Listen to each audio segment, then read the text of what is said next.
Have you ever wondered what a White House is really focused on? You know, beyond the day-to-day headlines? Well, one of the best ways to figure that out is to look at the paper trail. In this explainer, we're going to do just that. We're unpacking one single week of official communications, from December 1st to the 5th, 2025, to see what the documents themselves tell us. So, that's really the big question here, isn't it? If you take this whirlwind of press releases, fact sheets, and proclamations, can you piece together a clear picture of an administration's true agenda? Well, let's dive in and see what we find. All right, so here's how we're going to break it all down. We've sorted the week's news into 5 big themes. We'll start with the economy, then hit health and foreign policy, and then swing back to the domestic agenda. And to wrap it all up, we'll look at the sheer volume of stuff that got signed in just 5 days. Okay, first up, the American economy. This week we saw some pretty big announcements that hit everything from huge industry regulations all the way down to new savings accounts for families. Now, to really get one of the biggest economic stories of the week, we need to talk about something called CAFE standards. It sounds complicated, but the idea is simple. These are the federal rules, been around since the 70s, that tell car makers how good the gas mileage needs to be across their entire fleet of new cars. So, the administration's announcement on this was framed in a really specific way. The official fact sheet basically said the previous rules were an unrealistic backdoor mandate for electric vehicles.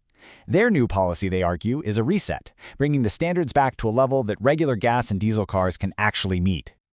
And the price tag they're putting on this change? It's a big one. The administration is projecting that this move will save American families a whopping $109 billion over the next 5 years. The core argument is that the tougher standards were just making new cars way too expensive. But the economic news wasn't just about big industry. Moving from the factory floor to the family budget, another major announcement was the rollout of a brand new savings program for kids, which they're calling Trump accounts. So here's the nuts and bolts of how these accounts are supposed to work. It's really a mix of public and private money. The government kicks things off with a $1,000 seed contribution for kids born in a specific 4-year window. Then, families can chip in up to $5,000 a year. And on top of all that, there's a huge philanthropic gift from Michael and Susan Dell that'll add an extra $250 for millions of kids in lower and middle-income neighborhoods. All right, let's shift gears now and talk about national health policy. This week brought a couple of key directives on some really sensitive topics, including childhood vaccine schedules. And that was one of the biggest moves of the week, for sure. A formal presidential memorandum came out ordering a complete review of the recommended childhood vaccine schedule here in the United States. Now, to understand why they're doing this, you just have to look at this table from their own fact sheet. It lays out their core argument pretty clearly. It shows that as of early 2025, the U.S. recommends vaccines for 18 different diseases, which they call a high outlier compared to other developed countries like Germany, Japan, and Denmark. So, what's the stated goal? Well, the memorandum itself puts it this way. The point is to study what these other countries are doing, and if their approach is better, to update the U.S. schedule to match what the administration calls the best scientifically supported medical advice in the world. Okay, from health policy at home, let's zoom out to the world stage. A really significant proclamation this week was all about America's foreign policy, with a laser focus on our own backyard, the Western Hemisphere.